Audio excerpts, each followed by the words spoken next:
మొట్టమొదట ఇంద్రకీలాద్రి పర్వతం మీద కంటే కూడా అమ్మవారు అడుగుపెట్టినటువంటి ప్రదేశం అక్కడ ఉండేటువంటి ధనకొండగా చెప్పబడుతున్న మొఘల్ రాజపురంలో వెలిసినటువంటి స్వరూపం ధనకొండ. ఇంద్రకీలాద్రి ఎంతటి ఖ్యాతి ఉందో అసలు మొట్టమొదట ఆరాధింపబడవలసిన ప్రదేశం కూడా ఆ మొఘల్ రాజపురం మీద ఉన్నటువంటి ఆ కొండలో వెలిసినటువంటి స్వయంభూ అనమాట. అక్కడ కనుక అమ్మవారిని కనుక మీరు చూస్తే విచిత్రంగా ఉంటుందన్నమాట. అమ్మవారి మూర్తి ఏమీ ఉండరు, అంటే ఇప్పుడు కొంతకాలం తర్వాత ఒక అమ్మవారిని ప్రతిష్ఠింప చేశారు. స్వయంభూ విగ్రహాన్ని కనుక మీరు చూసినట్టయితే 2 పాదాలు ఉంటాయి, మధ్యలో ఒక నేత్రం ఉంటుందన్నమాట. 2 పాదాలు ఉంటాయి, ఆ మధ్యలో నేత్రం. అక్కడ ఉండే వాళ్ళందరూ కూడా ఏమంటే శ్రీచక్రం ఉంటారు. శ్రీచక్రం కంటే ఒక నేత్రంలా ఉంటుందన్నమాట. మనకి శ్రీచక్రంలో ఎటువంటి నేత్రాలు ఉండవు, కానీ మొట్టమొదటి అమ్మవారు నేను ఇక్కడే ఉద్భవించాను అని ప్రతిరూపంగా 2 పాదాల ముద్రము మాత్రం అదే స్వయంభూ మీద ఉంటాయన్నమాట. కాబట్టి ఆవిడ మొట్టమొదటగా అడుగుపెట్టిన ప్రదేశం అమ్మవారి పుట్టినిల్లు అన్నది. ఇంద్రకీలాద్రి పర్వతం మాత్రం నా మెట్టినిల్లు, కానీ ప్రతి నిత్యం కూడా నేను ఇక్కడే ఉండి సేద తీరుతాను అని అమ్మవారు తనకు తానుగా నిర్ణయం తీసుకున్నటువంటి స్వరూపమే ఈ యొక్క ధనకొండ అన్నమాట. ఈ ధనకొండ క్షేత్రంలో ఆవిడ ఎంతో శక్తివంతమైన స్వరూపం అనమాట. ఇప్పటికీ కూడా చుట్టుపక్కల గ్రామస్తులు మీరు ప్రశ్న వేస్తే చెప్పే సమాధానం ఏంటంటే రాత్రి వేళలో ఈ కొండంతా తిరుగుతుందండి, అమ్మవారి అంతులు చెప్పుల చక్కగా వినపడతాయి, లేదా సువాసన భరితమైనటువంటి సౌగంధిక ఈ యొక్క సుగంధ ద్రవ్యాల వాసన, విభూతి వాసన కానీ పన్నీరు వాసన కానీ వస్తుందని ఆ యొక్క చుట్టుపక్కల ప్రజలందరూ కూడా చెప్తారన్నమాట. కాబట్టి అంతటి మహాశక్తి స్వరూపిణి అనమాట. పైగా ఆ ధనకొండ మీదే ఉండేటువంటి విచిత్రం ఏంటంటే మనకి ఏదన్నా ఒక కొండ అంతా కూడా ఒక భాగంలో ఉంటుందన్నమాట. మనకి కొన్ని కొండలు చూడండి, మీరు పర్వత ప్రాంతాల్లో విహరించే అలవాటు ఉన్నవారైతే కనుక ఎర్ర కొండ ఉందనుకోండి, ఆ కొండంతా ఎరుపు కొండే ఉంటుందన్నమాట. ఈ మొఘల్ రాజపురం కొండలోనే ఉండే విచిత్రం ఏంటంటే ఆ కొండలో ఉన్నటువంటి రాతికి ప్రత్యేకించి ఒక రాయి ఉంటుందన్నమాట, పెద్ద రాయి. దాన్ని అక్కడ అసలు ఎవరు తెచ్చారో తెలియదు. ఆ రాయమంతా కూడా ఒకే స్వరూపంలో ఉంటుందన్నమాట. మనుషులు పెట్టారా అనుకుంటే అది మనుషులు పెట్టినటువంటిది కాదనమాట. అంత పెద్ద రాయిని అక్కడ పైదాకా మోసుకెళ్ళడం గగనం అక్కడ పెట్టబడి ఉంటుందన్నమాట. అది దేనికయ్యా అంటే పూర్వకాల సందర్భంలో ఈ యొక్క జాతి వాడు ఆ కొండ ప్రాంతాలు విహరించేటటువంటి జాతికి చెందినటువంటి వ్యక్తి అక్కడ విహరిస్తూ ఉన్నాడనమాట. ప్రతి నుంచి కూడా ఇక్కడ అమ్మవారు ఉంటుంది కదా, అమ్మవారిని విహరిస్తూ ఉంటారు కదా, ఆ అమ్మవారు చూసి నాకేదో ధనం ఇస్తుందేమో అని చెప్పి అతని దగ్గర వెళ్ళి అక్కడే కూర్చున్నాడు అనమాట. ప్రతి నుంచి కూడా అమ్మవారు గ్రామ సంచారానికి వస్తారని చెప్పి యథార్థంగా అమ్మవారు వచ్చారు అక్కడికి. ఏ వరం కావాలన్నా ఎందుకు ఇక్కడ కూర్చున్నావు అని చెప్పి, అమ్మ నువ్వు నాకు అందరినీ అనుగ్రహిస్తూ ఉంటావు కదా, మరి నాకు ధనం కావాలి, ధనాన్ని ఇస్తావంటే తప్పకుండా ఇస్తాను అని చెప్పి అతనికి కొంత బంగారాన్ని ఏదో ధనాన్ని ఒక మూట గడ్డి ఇచ్చిందనమాట.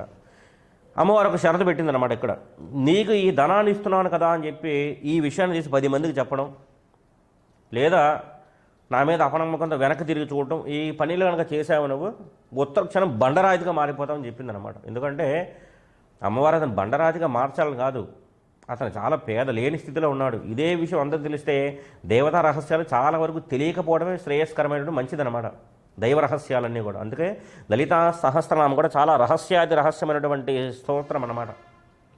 కాబట్టి ఎవ్వరికి చెప్పొద్దు నాన్న, మళ్ళీ వెనక్కి తిరిగి చూడొద్దు అని చెప్పింది ఆవిడ. చూడకుండా ఇతను మాత్రం ఆ ధన అమ్మవారి ఇచ్చిన కానుకలన్నీ తీసుకుని కొంత కింద దిగి వస్తున్నాడు. దిగి వచ్చేసరికి అమ్మవారి ఎప్పటిదాకా అందల చెప్పులు అన్నీ వినిపించేసరికి కొద్దిసేపటికి అందల చెప్పుడు వినపడదు మానేస్తుంది అనమాట.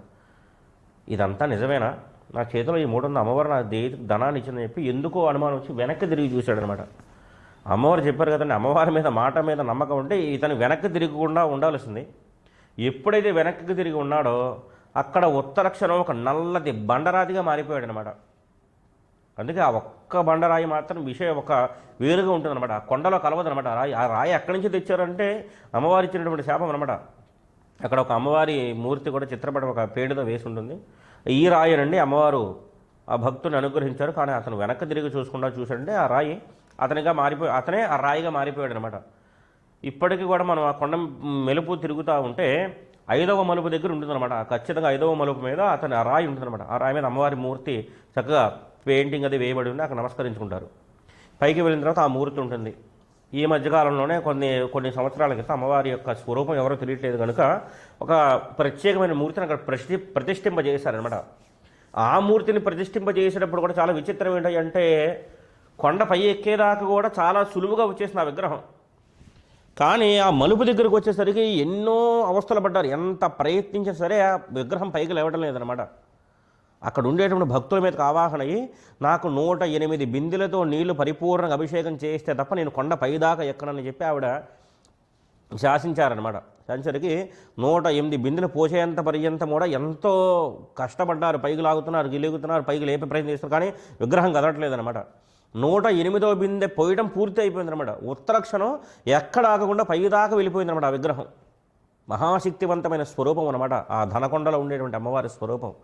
ఆవిడ అనుగ్రహాన్ని ఇచ్చినంత మాత్రం చేత ఎంతోమందికి సంతానాన్ని అనుగ్రహించేటటువంటి శక్తి స్వరూపిణి అనమాట. ఎంతమందికి కోరిన కోరికను నెరవేర్చేటటువంటి స్వరూపం ఆ మొగల్రాజపురం కొండ మీద ఉన్నటువంటి అమ్మవారు అనమాట. ఇదే విషయం ఒక డాక్టర్ గారికి అనుమానం వచ్చిందనమాట. ఏమిటండి, ఎంతమందికి అనుగ్రహిస్తుందా, చాలామందికి అనుగ్రహిస్తుందని చెప్పి అమ్మవారిని పరీక్షిద్దామని చెప్పి ఆ డాక్టర్ గారు వచ్చారనమాట. అతనికి తెలిసినటువంటి ఇద్దరు దంపతులకి చాలా ఏళ్ళ బట్టి పిల్లలు పుట్టలేదు. 14 సంవత్సరాలు బట్టి అయింది వివాహం అయ్యి. 14 ఏళ్ళు బట్టి పిల్లలు పుట్టకపోతే అమ్మవారి శక్తి ఉంటే ఉన్నదా వీళ్ళకి పిల్లలు పుడతారు, లేదా అమ్మవారు దర్శించుకున్నట్టు అవుతుందని, ఆ గుడి చూసినట్టు అవుతుందని చెప్పి ఈ వైద్యులు ఏం చేశారంటే ఇద్దరు దంపతుల్ని కూడా ఆ దనకొండ మీదకి తీసుకెళ్లారనమాట. ఆ ఇల్లాలు ఎక్కడ ఏ మూల ఏ భావం చేసిందో, అమ్మ జగన్మాత నన్ను రక్షించమ్మని చెప్పి ఆ ధారాపాతంగా కంటి వెంట ఆనంద బాష్పాలు కారిపోతూ, నన్ను అమ్మగా అనుగ్రహించు తల్లి, నీకు జన్మాంతరం నీ యొక్క రుణాన్ని తీర్చుకోవాలని చెప్పి మనస్ఫూర్తిగా నమస్కరించుకుంటే, ఎప్పుడైతే ధనకొండ మీదకి వెళ్ళి మొగల్రాజపురంలో ఉన్నటువంటి అమ్మవారి ధనకొండ మీదకి అమ్మవారిని దర్శించుకుందో, కొండ దిగి వచ్చిన తర్వాత నెల రోజులు తిరిగేసరికల్లా ఆవిడ గర్భవతి అయిందనమాట. గర్భవతి అయింది. ఈ డాక్టర్ గారు అంతటి వారు కూడా ఆశ్చర్యపోయారన్నమాట. నిజమే, ఇక్కడ శక్తి నిక్షిప్తమైందనమాట. అమ్మవారు అనుగ్రహించి తీరుతుంది, జగన్మాత స్వరూపం, ఇక్కడ ఏదో శక్తి, కంటి కనబడిన శక్తి ఏదో అని చెప్పి ఆయన కూడా నమస్కరించారనమాట.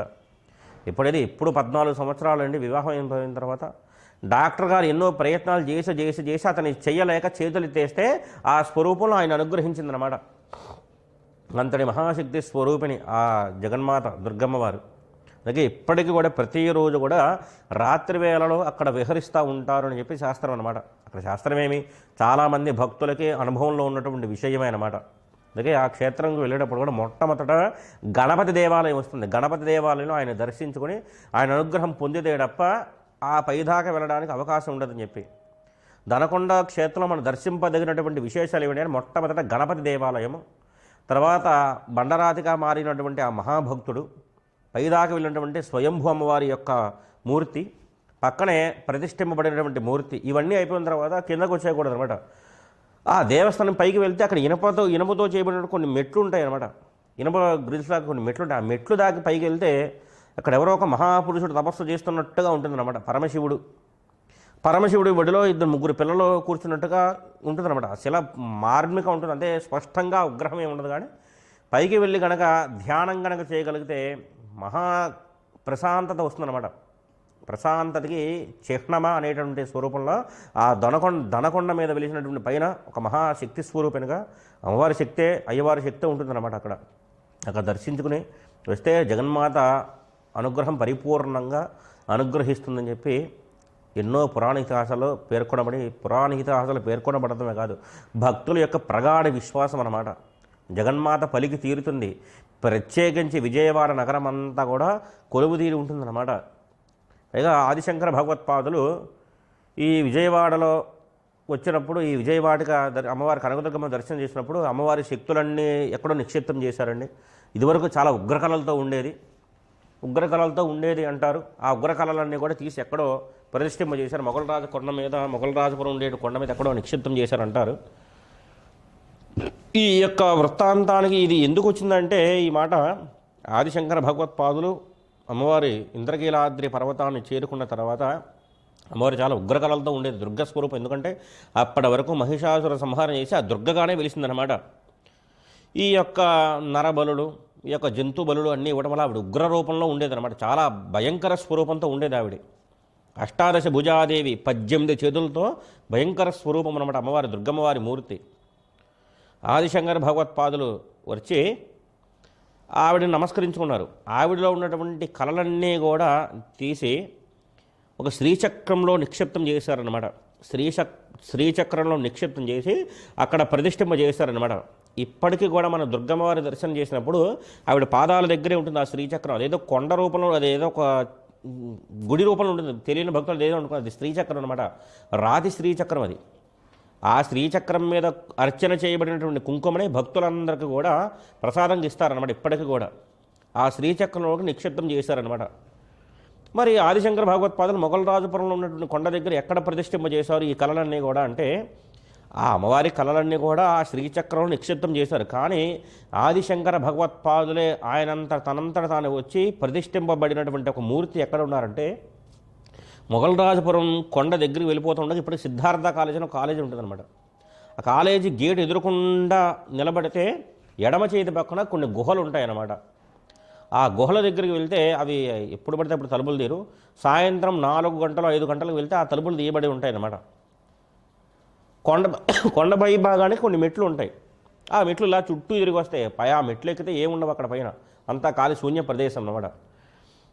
ఆ రోడ్డుకి కొంచెం కింద భాగంలో, ఆ మెట్లు దగ్గర కొద్ది కింద భాగానికి వెళ్తే కింద భాగంలో ఉంటుందన్నమాట అమ్మవారి మూర్తి. ఆ కింద భాగంలో వెళ్ళేసరికి 2 గృహలు ఉంటాయి. ఆ గృహల పక్కనే ఒక మార్మికమైనటువంటి గృహ ఉంటుందన్నమాట. ఆ గుహలోకి వెళ్తే ఎవరో దుర్మార్గుల కారగర్భంలో ఎవరో మన విగ్రహాన్ని మాత్రం తీసేశారు. కానీ గతంలో ఇక్కడ విగ్రహం ఉండేదని అనడానికి మాత్రం సాక్ష్యాలు మాత్రం ఉండి తీరుతాయి అన్నమాట. ఎందుకంటే ఇలా చాలాసేపు కూర్చుని ఉంటే ఇలా గోడకు ఆనుకుని కూర్చున్న తర్వాత ఒక ముద్ర పడుతుంది కదా, ఆ ముద్ర మాత్రం ఉంటుందన్నమాట. ఆ ముద్ర కూడా ఎలా ఉంటుందంటే, అక్కడ ఉండేటువంటి దుర్గమ్మవారి స్వరూపం ఎలా ఉంటుంది, పక్కన సింహం ఉంటుంది. ఆ సింహాన్ని మీద పక్కన సింహాసనం మీద కూర్చుని జగదమ్మ దుర్గమ్మవారికి బల్లెం పట్టుకుని నిలబడతారనమాట. బల్లెం పట్టుకుని నిలబడి ఉంటుందన్నమాట ఆ మూర్తి. అలా ఒక మూర్తి ఉండేది.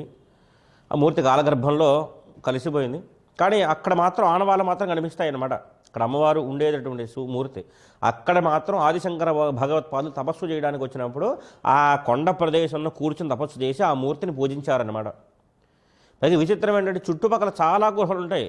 ఏ గుహల్లో కూడా వెళ్ళినా తెలియనటువంటి స్వరూపం ఈ అమ్మవారు ఉన్నటువంటి గృహలోకి వెళ్తే మాత్రం ఓం అనేటువంటి ఓంకార ధ్వని వినబడుతుంది అనమాట. పక్కన ఆడుకుని ఇంకో గృహ కూడా ఉంటుంది. ఆ గృహలోకి వెళ్తే మీకు ఏది ఉండదు అనమాట.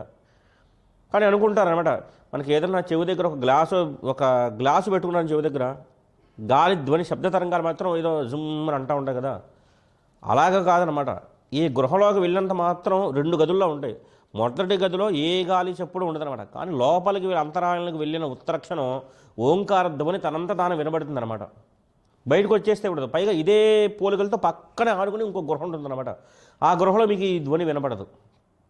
మహాశక్తి స్వరూపినిగా ఆ అమ్మవారు అక్కడ కొలువుదీరి ఉన్నారనమాట. పైగా మన అదృష్టమో దురదృష్టమో తెలియదు, కానీ ఇటువంటి దేవాలయాల గురించి చాలామందికి తెలియదు అనమాట. ఎంతోమంది దుర్గమ్మవారి గురించి వెళ్తారు. అసలు యథార్థంగా దర్శింపబడిన క్షేత్రం ఏదంటే మొఘల్ రాజపురం కొండ. అంటే దుర్గమ్మవారి దగ్గర వెళ్ళదని కాదు, అక్కడ చూసినా కూడా అదే ఖ్యాతి, అదే విశ్వాసం, అదే నమ్మకాలు ఇక్కడ కూడా ఉండి తీరుతాయి అన్నమాట. ఈ దుర్గమ్మవారి కొండ, ఇంద్రకీలాద్రి కొండ మీద నుంచి ఒకే నిసారికి ఒక బాణాన్ని గనక సంధించినట్టే ఆ నిలువెత్తు బాణం అంతా వచ్చి ఈ దుర్గమ్మవారి కొండ, మొఘల్ రాజపురం ధనకొండ, ఈ కింద ఉండే కొండ దాకా ఒకే గీత, ఒకే పరిమాణం ఉంటాయన్నమాట వీళ్ళందరూ కూడా. అంతటి మహాశక్తి స్వరూపిణిగా జగన్మాత కొలువుదీరి ఉంటుందన్నమాట విజయవాడ క్షేత్రంలో. దుర్గమాహంత్రియ దుఃఖహంత్రియ సుఖప్రద, భక్తులందరికీ కూడా అనుగ్రహాన్ని ప్రసాదించేటటువంటి జగన్మాత స్వరూపం అన్నమాట ఆ దుర్గమ్మ. అంతటి మహాశక్తి స్వరూపిణి ఆ దుర్గమ్మవారు అన్నమాట. పిలిస్తే బలికే ప్రత్యక్ష స్వరూపం అన్నమాట. ఎంతోమందిని అనుగ్రహించిందన్నమాట.